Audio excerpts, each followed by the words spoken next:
صبح سے لے کر اس وقت تک آپ حضرات نے مختلف عنوانات اور مختلف علماء کرام سے مختلف انداز میں کچھ گفتگو سنی.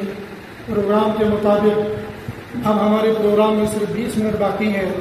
ان 20 منٹ کے اندر میں کوشش کروں گا کہ جو آیت میں نے پڑھی ہے اور جلسے کے عنوان کے مطابق 2 یا 3 باتیں عرض کروں گا. الحمدللہ ایک خوشی مجمع میں اور اس جلسے سے یہ ضرور ہوئی کہ حضرات علماء کرام نے گن کر مختصر بات کی اور ایسا محسوس ہوا کہ انشاءاللہ سامعین اگر 100% نہ صحیح 90 نہیں تو 70 نہیں تو 50 نہیں تو 10% تو انشاءاللہ ضرور ان باتوں پر عمل کریں گے. اور اصل مقصد ان باتوں کا عمل ہی ہوتا ہے. عام طور پر ہمارے یہاں سننے سنانے کا رواج زیادہ ہے، عمل کرنے کا رواج کم ہے. میرا اور آپ کا جملہ قرآن سے متعلق ہے اور میرا اور آپ کا یہ ایمان ہے اس بات پر کہ دنیا کے اندر جو 4 مشہور کتابیں آئی ہیں ان میں سے آخری کتاب قرآن ہے. قرآن حق بھی ہے، سچ بھی ہے، اور جب سے نازل ہوا ہے اب تک ہے اور قیامت تک رہے گا. جس انداز سے نازل ہوا ہے اسی انداز سے باقی ہے، اسی انداز سے باقی رہے گا. چونکہ اللہ نے اس کا ذمہ لیا ہے لہذا اس ذمہ داری کو نبھانے کے لیے رب العالمین نے مختلف طریقے اختیار کیے. ویسے تو خالق کائنات رب السماوات والارض قادر مطلق ہے. اگر جبرن بھی چند لوگوں کو مجبور کر کے رکھتے یہی چند لوگ قیامت تک قرآن کی تبلیغ قرآن کی اشاعت کرتے رہیں گے اللہ کو یہ حق حاصل تھا. لیکن اللہ نے قرآن کے تحفظ کے لیے ایسے ذرائع اور ایسے اسباب دنیا کے اندر بنائے کہ دنیا کا ہر انسان اس ذریعے کے اندر شامل ہو سکتا ہے، اور وہ ہے قرآن کا پڑھنا، قرآن کا سیکھنا اور قرآن کا سکھانا. پہلی بات ہے قرآن ہمارا ایمان ہے کہ یہ حق ہے. اگر میرے اور آپ کے سامنے کوئی آدمی قرآن کے بارے میں رتی برابر کوئی گستاخی کرے گا تو بے نمازی بھی اور بے دین بھی، لاڈاڑی والا مونچھ والا بھی اپنے سر کو کچلنے کے لیے تیار ہوگا. ابھی چند دن پہلے ایک بدنصیب ملک نے قرآن کے ساتھ جو توہین کی تھی، ہمارے کتنے ہی جوانوں، کتنے ہی بزرگوں اور کتنی ہی مستورات نے بھی اپنے جذبات کا اظہار کیا تھا. ان جذبات کا اظہار کرنا اپنی جگہ پر صحیح ہے، مگر ایک دوسرے پہلو سے اگر ہم قرآن کو دیکھیں گے وہ قرآن کے ظالم ٹھہرائے قرآن کو پھاڑ کر، وہ قرآن کو ظالم ٹھہرائے قرآن کو جلا کر، وہ ظالم ٹھہرائے قرآن کے ساتھ بے عزتی بے حرمتی کر کے. لیکن کیا میں اور آپ اور ایک مسلمان ظالم نہیں ہے؟ جیسا کہ میرے رفیق محترم حضرت مولانا مفتی محمد ایوب صاحب دامت برکاتہم العالیہ نے پوچھا، اور میں تو اکثر و بیشتر ایسی مجلسوں کے اندر پوچھتا ہوں کہ بتاؤ آج صبح کس نے قرآن پاک کی تلاوت کی تھی؟ اور میری معلومات کے مطابق، میری کارگزاری کے مطابق 99 نہیں بلکہ 100% مسلمانوں کا وہ طبقہ ہے جو قرآن کو برکت کے لیے تو ہاتھ لگاتا ہے، پڑھنے کے لیے ہاتھ نہیں لگاتا. اور مسلمانوں کا تقریباً 70% طبقہ وہ بھی ہوگا جو قرآن کو پڑھنا نہیں جانتا ہے. کیونکہ ہم لوگ امام ہیں اور امام بدنام زمانہ ایک قوم ہے، بدنام زمانہ ایک عہدہ ایک ذمہ داری ہے. ہر امام پریشان، ہر امام بدنام، لیکن ہر امام کی ذمہ داری بنتی ہے ہر مقتدی سے کارگزاری پوچھنا، ہر جوان سے پوچھنا. بے شمار جوانوں سے پوچھتے ہیں کہ رات کو سونے سے پہلے آیت الکرسی پڑھ کر سویا کرو. تقریباً 70% جوان کو ملتے ہیں جن کو آیت الکرسی یاد نہیں ہے. 70% جوان کو ملیں گے جن کو 4 کل یاد نہیں ہے. ان کو کل تو یاد ہے لیکن کل اللہ کل یاد نہیں ہوتی ہے. جب موٹی صورتیں یاد نہیں تو پورا قرآن کیسے یاد ہوگا؟ لہٰذا پہلی گزارش ہے ہم قرآن کو سیکھنے کی کوشش کریں، اور قرآن کو سیکھنے کے لیے عمر کی کوئی قید نہیں ہے، عمر کا کوئی معیار نہیں ہے. حضرات علماء کرام کو اللہ پاک جزائے خیر دے. آپ کے یہاں اور آپ کے لوگوں کا نعرہ ہے ہم دو ہمارے دو، یہ پیغام سب کو پہنچا دو. اور مدرسے والوں کا ہم تھوڑے سے، ہمارے بچے بے شمار، آنے دو بے شمار. آپ سال کے بیچ میں داخلہ لینے کے لیے جاؤ گے تب داخلہ کریں گے، شروع میں تب داخلہ کریں گے. حتیٰ کہ اگر آپ شروع شعبان میں داخلہ لینے کے لیے جائیں گے تو شاید کوئی مدرسے کا محتمل آپ کو داخلہ لینے سے انکار نہیں کرے گا. 10 سال کا بچہ ہو یا 20 سال کا بچہ ہو یا 50 سال کا بچہ ہو یا 70 سال کا بچہ ہو، جس عمر میں آپ مدرسے میں داخل ہونا چاہیں گے، شاید کوئی محتمل، کوئی قاری، کوئی امام، کوئی خطیب آپ کو قرآن سکھلانے سے انکار نہیں کرے گا. بے شمار کارگزاریاں ایسی آتی ہیں جو لڑکے فارغ ہو گئے کالجوں سے، یونیورسٹیوں سے، پھر ان کے دل کے اندر ایک شوق اور ایک دائیا پیدا ہو گیا، مجھے قرآن سیکھنا چاہیے، قرآن پڑھنا چاہیے. لڑکے نہیں بلکہ ایسی لڑکیوں کی کارگزاریاں ہیں جو گریجویشن کر کے اور ماں کی ڈگری حاصل کرنے کے بعد صرف 6 یا 8 مہینے کے اندر وہ اللہ کے قرآن کے حافظہ بنے. اور ایسے بے شمار لڑکے. پیر ذوالفقار صاحب نقشبندی دامت برکاتہ العالیہ نے اپنا واقعہ لکھا ہے کہ ہمارے مدرسے میں، ہماری مسجد میں ایک جوان اعتکاف کرنے کے لیے آیا. رمضان مبارک کا اعتکاف کرنا تھا. یکم رمضان مبارک کو پہلا پارہ حفظ کیا، دوسرے کو دوسرا، تیسرے کو تیسرا، اور 30 رمضان مبارک 30 دن میں قرآن پاک کے 30 پارے مکمل حفظ کر دیے. جموں کشمیر کی زمین بہت ہی اچھی زمین ہے، بہت ہی پیاری زمین ہے. یہاں سے ایک ہیرا نکلتا ہے. خاص طور پر میں ڈاکٹروں اور انجینئروں سے مذاق بھی کرتا ہوں، لیکن حقیقت بھی یہی ہے کہ کل قیامت کے دن مرنے کے بعد سب سے زیادہ قرآن کے ان پڑھوں میں سے اگر تمہارا شمار ہوا تو سب سے زیادہ پھول اور سب سے زیادہ کھدائی تم لوگوں کی ہوگی. کل پرسوں جمعے کو میرے انجینئر سے ملاقات ہوئی، اس کو یہ مذاق سنایا، اس کو عجیب لگا. وہ آیا تھا بڑی عقیدت کے ساتھ، ایسا محسوس ہے اس میں تبدیلی ہوگی کہ یہ مولوی لوگ کتنے بد اخلاقی کے ساتھ پیش آتے ہیں. لیکن کبھی کبھی اخلاق یہ ہوتے ہیں کہ چپ چاپ کے گالی سہ جاؤ، اور کبھی کبھی اخلاق یہ ہوتا ہے وہ گالی دے اس کو تھپڑ مارو. اگر وہ تمہارے گلی کو گالی دیتا ہے، اب یہ اخلاق نہیں ہے کہ عیسائیوں کی طرح سر جھکاؤ، اخلاق یہ ہے کہ اس کے دانت توڑ دو. اگر وہ تمہارے قرآن کے خلاف میں گستاخی کرتا ہے، اب اخلاق نہیں ہے کہ گھر کے چولہے میں بیٹھ کر اور واٹس ایپ اور فیس بک پر اپنے کامنٹ لکھ کر، نہیں، جا کر اس کی ٹانگ توڑ دو، اس کی آنکھ توڑ دو، اس کا وہ ہاتھ کاٹ دو. یہی اخلاق ہے، یہی دین کی ذمہ داری ہے، یہی قرآن کے تحفظ کی ذمہ داری ہے. ہم لوگوں کا کام ہے نعرے دینا، ہم لوگوں کا کام ہے کمنٹ سے لکھنا، ہم لوگوں کا کام ہے فیس بک پر اشتہار بازی کر لینا. عملی میدان میں مسلمان زیرو ہے. جب پڑھنے میں زیرو ہوگا اس میدان میں کیسے زیرو نہ ہوگا. کبھی کبھی اخلاق کا مظاہرہ ایسے کرانا پڑتا ہے کہ مخاطب ہوش میں آ جائے، باور ہو جائے اس نے مجھ سے ایسے تنزیہ الفاظ میں کیوں گفتگو کی.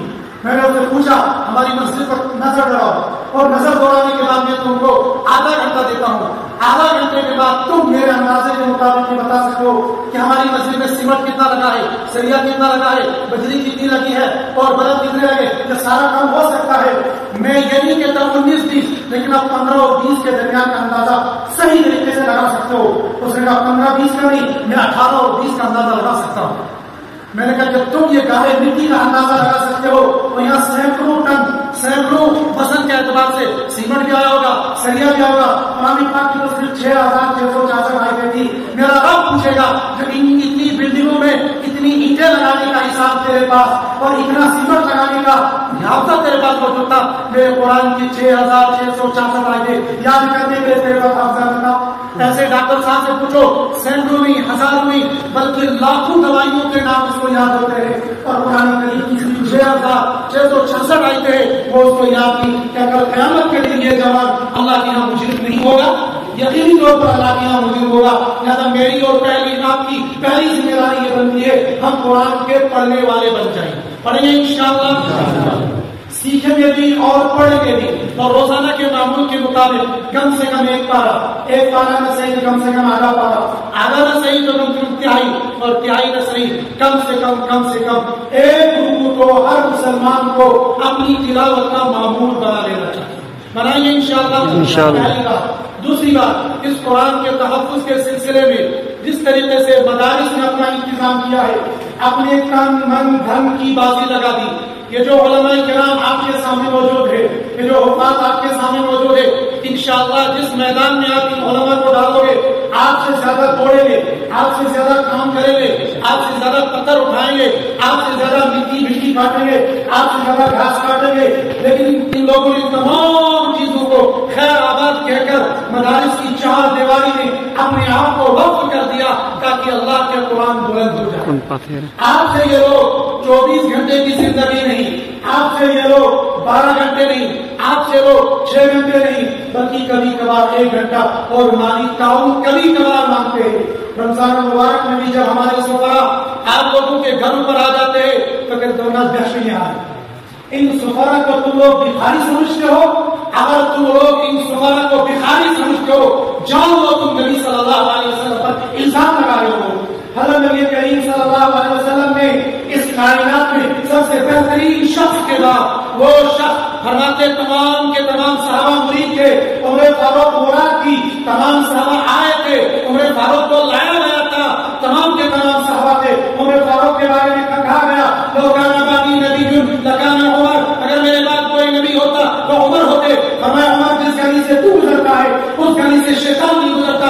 اس عمر فاروق کو سفیر بنایا گیا، اس عمر فاروق کو زکات دینے کا مستحق بنایا گیا۔ اگر آپ سفیر پر طنز کرتے ہو اور محتمل پر طنز کرتے ہو، اگر یہ سفیر آپ کی نظروں میں بھکاری ہے، آپ کو کہنا پڑے گا الیاذ باللہ عمر فاروق بھکاری تھے۔ اگر آپ کو آپ یہ کہتے ہیں یہ محتمل یہ علماء لوگوں کو بھکاری بناتے ہیں، آپ کو یہ کہنا پڑے گا الیاذ باللہ حضرت نبی کریم صلی اللہ علیہ وسلم صحابہ کو زکات وصول کرنے کے لیے دیتے تھے، الیاذ باللہ نبی صلی اللہ علیہ وسلم بھی بھکاریوں کی جماعت تشکیل دیتے تھے۔ ہرگز ایسا نہیں، ان بھکاریوں کا ہم پر احسان ہے، ان سفرا کا احسان ہے، لیکن ہم لوگ احسان فراموش ہیں۔ چند سال پہلے جب لاک ڈاؤن لگا تھا، لوگ فون کر کر کے پوچھتے تھے مفتی صاحب ہمیں بتایا جائے ہم زکات کہاں دیں گے؟ ہم یہ کہتے تھے ہمارے مدرسے بند ہیں، مدرسے کھلنے کے ظاہری اسباب کوئی نہیں، ہم زکات لے نہیں سکتے، زکات لائیں گے اس کو مسجد میں خرچ کرنا ہے، ہم لا کر خرچ کریں گے۔ کتنے لوگ پریشان تھے، ہائے خدایا ہم زکات کس کو دیں گے؟ کئیوں کو میں نے کہا سنبھل جاؤ، ابھی وہ وقت آنے والا ہے میرے نبی کا فرمان مکمل ہوگا، صبح کو بندہ زکات لے کر نکلے گا، شام کو واپس آ جائے گا، ایک بندہ بھی زکات لینے والا نہیں ہوگا۔ آج جب یہ سفرا ہمارے پاس آتے ہیں ہم لوگ کہتے ہیں دہشت نہیں آتے، یہ بھکاری لوگ آ گئے، کوئی جان چراتا ہے، کوئی پیسہ چراتا ہے۔ اور مسلمانوں کے دشمن، قرآن کے دشمن، دین کے دشمن اپنے مال کو لگاتے ہیں، اپنی جان کو لگاتے ہیں، اپنی عزت کو داؤ پر لگاتے ہیں تاکہ ان کے نظریے کے مطابق قرآن مٹ جائے۔ آپ کے بہت بدروا کے اندر جو بدبخت اور کائنات کا بدترین کافر زندیق اور ملعون قادیانی رہتا ہے، اس قادیانی کے فرزند نے توبہ کی، اس فرزند نے مجھے بتایا وہ کشمیر کا رہنے والا تھا، کبھی 6 مہینے قادیان میں رہ کر آیا ہوا اور وہاں کی منشور میں یہ چیز داخل ہے، ہر کمانے والا چاہے وہ ریڈی ہی کیوں نہ چلاتا ہو اپنی کمائی میں سے دن کے 8 آنے احمدیہ تنظیم کے اندر ضرور داخل کرے گا۔ اور بدروا کا مسلمان خوش ہوتا ہے، آج مرزائیوں نے مجھے ٹی پارٹی دی ہے، آج پورا مرزائی میرا دوست ہے۔ مرزائی اگر مر جائے گا، مرزائی کے مری ہوئی لاش پر پیشاب کرنا اس پیشاب کی توہین ہے، اس مرے ہوئے مرزائی کی لاش پر اپنی تھوک کو ڈالنا یہ تھوک کی توہین ہے۔ اور بدروا کے غیور مسلمانوں تم یہ کہتے ہو دبناز معاشرت شن حاصل کے اخلاق شن کے حاصل مرزائیوں کے ساتھ بھی تو میل جول رکھنا پڑے گا، دعوت تو دینی پڑے گی۔ کتنے سالوں سے دعوت دیتے ہوئے آئے ہو، آج تک تم نے ان قادیانیوں کے ساتھ ان مرزائیوں کے ساتھ بائیکاٹ نہیں کیا۔ یہ قادیانی یہ مرزائی تمہارے دین کو کھوکھلا کرنے کے لیے، تمہارے قرآن کو مٹانے کے لیے، تم لوگوں کو مسلمانوں کو علماء کو صفائی ہستی سے مٹانے کے لیے اپنے مال کو بھی لگاتے، اپنی جان کو بھی لگاتے، حتیٰ کہ یہ اتنی بے غیرت قوم ہے اپنی بیٹیوں کو استعمال کرتے ہیں۔ اور بیٹیوں کی عزت لٹانا یہ فخر محسوس کرتے، اور بدروا کا اور پوری دنیا کا غیور مسلمان اللہ کے قرآن کے لیے، اللہ کے نبی کے لیے، ختم نبوت کے لیے اور رسالت محمد صلی اللہ علیہ وسلم کی عزت کو باقی رکھنے کے لیے 10 روپیہ خرچ کرنے کے لیے تیار ہے۔ ختم نبوت زندہ باد، ختم نبوت زندہ باد، ختم نبوت زندہ باد۔ لہذا دوسرا کام اور دوسری گزارش ہے کہ ہم بھی کوشش کریں اپنے مال میں سے چاہے 4 آنے نکالے، چاہے 4 آنے نکالے، چاہے 1 روپیہ نکالے، روزانہ کے معمول سے اپنے یہاں کے مدرسے کے 1 روپیہ ضرور اپنی بکنی میں جمع کر دیں۔ یہ بکنی دنیا کی نہیں، یہ بکنی آخرت کی ہوگی۔ ہمارے گھر کے بچے روزانہ ہم سے 5 روپیہ کا جیب خرچ ضرور مانگتے ہیں۔ خاص طور پر جو شہر میں رہنے والے لوگ ہیں، شہر میں رہنے والے لوگوں کو یہ تجربہ ہے، ہمارا بچہ تب تک سکول نہیں جاتا ہے، تب تک ٹیوشن نہیں جاتا ہے، تب تک اس کو آئس کریم کھانے کے لیے 5 روپئے چاہیے۔ اور کہ ہم اپنے علاقے کے ادارے کے لیے 1 روپیہ اپنی ڈولی کے اندر جمع نہیں کرا سکتے؟ اس کا یہ مطلب نہیں کہ ہم سالانہ چندہ بند کر دیں گے، لیکن روزانہ کی بنیاد پر میں جو کچھ کر سکتا ہوں وہ مجھے ضرور کرنا چاہیے۔ تیسری اور آخری بات، یہ دستار بندی ہو رہی ہے، یہ دستار بندی کا عمل ہم بہت سالوں سے دیکھتے ہوئے آ رہے اور انشاءاللہ دیکھتے رہیں گے۔ یہ منظر بھی عجیب و غریب منظر ہوتا ہے جب بچہ حافظ قرآن ہوتا ہے، اس حافظ قرآن کی یہ تمنا ہوتی ہے میرے سر پر دستار فضیلت اور دستار قرآن، وہ عالم، وہ مولوی، وہ مفتی، وہ محدث باندھے جو زمانے کا خطیب ہو، جو زمانے کا بے مثال ہو، جو زمانے کا مفتی اعظم ہو۔ یہ جو بچے یہاں پر حافظ قرآن ہے، جب ان نے اشتہار میں دیکھا ہوگا کہ حضرت مولانا مفتی نذیر احمد صاحب دامت برکاتہ عالیہ تشریف لا رہے تو ان کی خوشی کا ٹھکانہ نہ رہا ہوگا کہ ہمارے سروں پر دستار فضیلت باندھنے والے۔ اگر ہم یہ کہیں گے جموں کشمیر کا نہیں بلکہ پورے ہندوستان کا ایک فقیہ، ایک محدث، ایک متکلم ماننے والا ہے، شاید یہ جھوٹ نہ ہوگا۔ ہو سکتا ہے آپ کی کانوں سے حضرت مولانا مفتی مظفر صاحب دامت برکاتہ العالیہ کی وہ چھوٹی سی کلپ گزری ہوگی یا سنا ہوگا کہ حضرت مولانا مفتی نذیر احمد صاحب صدیوں کے بعد پیدا ہوتے تھے، اور کون کہہ رہا ہے؟ وہ میرا اور آپ جیسا للو جلو آدمی نہیں ہے، وہ بھی ہمارے جموں و کشمیر کے محدث سیاست فقیہ اعظم ہے، اور حضرت مولانا مفتی نذیر احمد صاحب اور مفتی مظفر صاحب۔ میں آپ کی تعریف کروں، آپ میری تعریف کریں، یہ کمال نہیں ہوتا ہے۔ کمال تو یہ ہوتا ہے اس کا ہم واللہ اس کی تعریف کریں، یہ کمال ہوتا ہے۔ اور جب ایسی شخصیت دستار بندی کرنے کے لیے آ رہی تھی تو بچوں کے دلوں کے اندر خوشی کیا رہی تھی، لیکن مدعی لاکھ برا چاہے تو کیا ہوتا ہے، ہوتا وہی ہے جو منظور خدا ہوتا ہے۔ میں نے مفتی صاحب کو بالکل جب جلسے کی تیاری تھی میں نے منع کیا تھا میں نہیں آ سکتا ہوں، لیکن مفتی صاحب کا فون آ گیا 16 تاریخ کو میں نے اپنے آزار بتائے کہ چلے ترتیب اگر پہنچا وہ شخصیت وہاں پہ بڑوں بڑوں کی زبان بند ہو جاتی ہے، ہماری کون سی بجا تھی۔ لیکن میں یہ بتا رہا تھا کہ ان لوگوں نے سنا کہ حضرت مفتی نذیر احمد صاحب آ رہے ہیں، اگر یہ سنیں گے کہ دارالعلوم دیوبند کا معطلی آ رہا ہے تو یہ خوش نہیں ہوں۔ پھر یہاں سے آگے بڑھو، اگر ان کو یہ معلوم ہو جائے گا امام کعبہ شیخ سدیس میری دستار بندی کر رہے تو یہ بچے کتنے خوش نصیب ہوں گے نہیں ہوں گے؟ لیکن یہ تو بچے ہیں جن نے حفظ قرآن کیا ہے، ہو سکتا ہے ان میں سے کچھ ایسے ہوں گے جنہوں بہت برا ہے، ہو سکتا ہے کسی بچے کا باپ وہ مستری ہوگا، وہ گارے کا کام کیا کرتا ہوگا، ہو سکتا ہے کسی کا باپ ہوگا جو ریڈی چلاتا ہوگا، ہو سکتا ہے کسی کا باپ ہوگا جو صبح کو نکلتا ہوگا چند پیسے کمانے کے لیے، شام کو تھکا ہارا مزدوری کر کے واپس آتا ہوگا، اس لیے کہ ڈاکٹر صاحب کو اپنے بچے پڑھانے کی ضرورت تو ہے نہیں ہے، انجینئر صاحب کو پڑھانے کی ضرورت نہیں ہے۔ اور کمال یہ ہے کہ آج کا جوان قرآن سمجھنا چاہتا ہے تر سے یا نرس سے، مولوی سے وہ سمجھنا نہیں چاہتا ہے۔ اگر نرس ہو بھائی تو انجینئر ہو بھائی تو ہمارا بہت صاف ہوتا ہے، انہوں بولے اور آستا بول بھی نہیں۔ ارے قرآن بتانے کے لیے، قرآن سنانے کے لیے، قرآن سکھانے کے لیے اگر نر تر کی ضرورت ہوتی پھر اس مولوی کو، اس مفتی کو اپنی زندگی اس چٹائی پر رگڑانے کی ضرورت نہیں ہوتی تھی۔ جوانوں، دین سیکھو مولویوں سے، دین سیکھو علماء سے، دین سیکھو مفتیوں سے، نر اور تر سے۔ اگر تم دین سیکھو گے تو بچے گا ٹر چنو، جو ٹر بولتا ہو وہ ٹر ہی بتائے گا، وہ دین نہیں بتائے گا۔ اور یہ میں مذاق نہیں کر رہا ہوں، بات کو یہ مذاق کیا ہے، لیکن وہ لوگ جو نر اور ٹر بن کر لوگوں کو دین بتاتے ہیں وہ امت کو گمراہ کرتے ہیں۔ جن کو قرآن پڑھنا نہیں آتا، قرآن سمجھنا نہیں آتا ہے، چند لوگوں کی کتابیں لے کر اپنے سامنے رکھ کر اور حدیث کا حوالہ دے کر امت کو گمراہ کرتے ہیں۔ ایسے گمراہ لوگوں سے اپنی آپ کو بھی بچاؤ اور امت کو بچانے کی کوشش کرو۔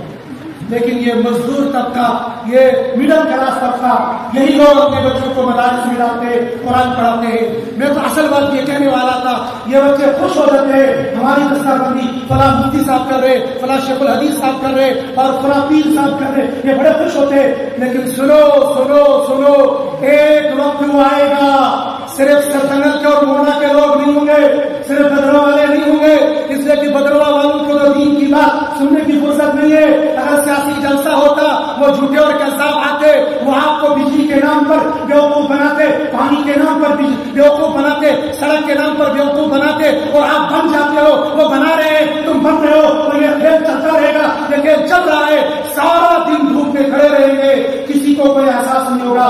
لیکن اللہ کے دین کی بات، اللہ والوں کی زبان سے سننے کے لیے، اللہ کے ہم موقع پر فرصت نہیں ہے. صبح اور اس وقت کا معائنہ بھی کر لو. صبح کتنے لوگ ہیں, اس وقت کتنے لوگ ہیں؟ یہ تو گاؤں دیہات تھے, پھر بھی الحمدللہ یہاں پر کچھ نہ کچھ آتے ہیں. شام کو آپ کی جامع مسجد میں بھی ایک مجلس ہے, وہاں کا اندازہ نہیں کر لینا. تو یہی کہو, گھر والے کو کیا بتائے گا؟ ہم لوگ کی دین سے دین کی دوری ہے اور کتنی بے فکری ہے. ہم اللہ کے دین کو سننے کے لیے تیار نہیں ہوتے ہیں, لیکن اللہ پاک ایسے بندوں کو کھڑا کر دیتے ہیں جہاں تک بندے کو تصور بھی ملتا ہے. اور میں آپ کو بتاؤں ایک انکشاف کہوں گا. میں نے یسن القرآن, ہم زمانے کے اندر یسن القرآن پڑھتے تھے اور اس زمانے کے اندر نورانی قاعدہ پڑھتے ہیں. میں نے یسن القرآن جس بندے سے سب سے پہلے مکمل کیا ہے, وہ اگر میں دنیا کہوں گا تو پتہ نہیں سے ہوگا, لیکن میں یہ کہوں گا ہندوستان کے کنارے کا رہنے والا تھا, شاید جو بھی ہوگا. اس بستی کے بعد کوئی بستی ہے ہی. اگر یہاں کے کچھ لوگ جان دو گے, بونڈوا کے پچھلا سب سے پچھلا کام کتھر ہے, وہاں کے حافظ اقبال صاحب تھے, ان سے میرے سب سے پہلے یسن القرآن پڑھا. اور اللہ پاک کس بندے کو کہاں اٹھا کر کس کے ذریعے سے یسن القرآن مکمل کروایا, وہ اللہ کی شان بے نیازی ہے. اللہ اور اللہ کا دین ہمارا محتاج نہیں, ہم محتاج ہیں. کل قیامت کے دن انہی مزدوروں سے, انہی گھوڑے والوں سے, انہی ریل والوں سے, انہی گاڑی مٹی والوں کو جب پوری دنیا کا اجتماع ہوگا, پوری دنیا کے لوگ ہوں گے, وہاں امیر بھی ہوگا, غریب بھی ہوگا, عالم بھی ہوگا, جاہل بھی ہوگا, فقیر بھی ہوگا, محدث بھی ہوگا. اللہ پاک کچھ لوگوں کو چن کر لائیں گے اور ایک ٹیبل پر, ایک بناوٹ پر اور کچھ مسیجوں پر بٹھائیں گے اور ان کی دستار بندی کریں گے. وہ دستار بندی میں سمجھانے کے لیے کہتا ہوں, ورنہ اصل حدیث کے اندر جاتا ہے ان کو چوٹی چاند کے چمکنے والا تاج بنایا جائے گا اور وہ ہوں گے کوئی حفاظ کرام کے والدین ہوں گے. تو خیال کرو, جس بندے کے سر پر اللہ تاج رکھے گے وہ بندہ کتنا خوش نصیب ہوگا. میں تو کئی سارے جگہوں پر کہتا ہوں, جب آپ نے بچوں کی دستار بندی کرنی ہے, ضرور اس کے ساتھ ان بچوں کے استاد کی بھی دستار بندی ہونی چاہیے اور ان بچوں کے والدین کی بھی دستار بندی ہونی چاہیے. اگر دستار بندی نہیں کرتے ہو, کم سے کم ان لوگوں کی حوصلہ افزائی ہوگی. یا یہ انتظامی عملی ہے, لیکن بہرحال ان لوگوں کا مقام اللہ کی یہاں بہت بڑا ہے. اللہ پاک مجھے اور آپ کو تمام باتوں پر, خاص طور پر میں نے جو بات یاد کی, ایک اللہ کے قرآن کو پڑھیں گے اور اس اللہ کے قرآن کے تحفظ کے لیے اپنی مال جان کو پیش کریں گے, اور تیسرا اپنی اولاد کو کوشش کریں گے ہم ان کو حافظ قرآن بنائیں گے. وآخر دعوانا الحمدللہ. نعرہ تکبیر, نعرہ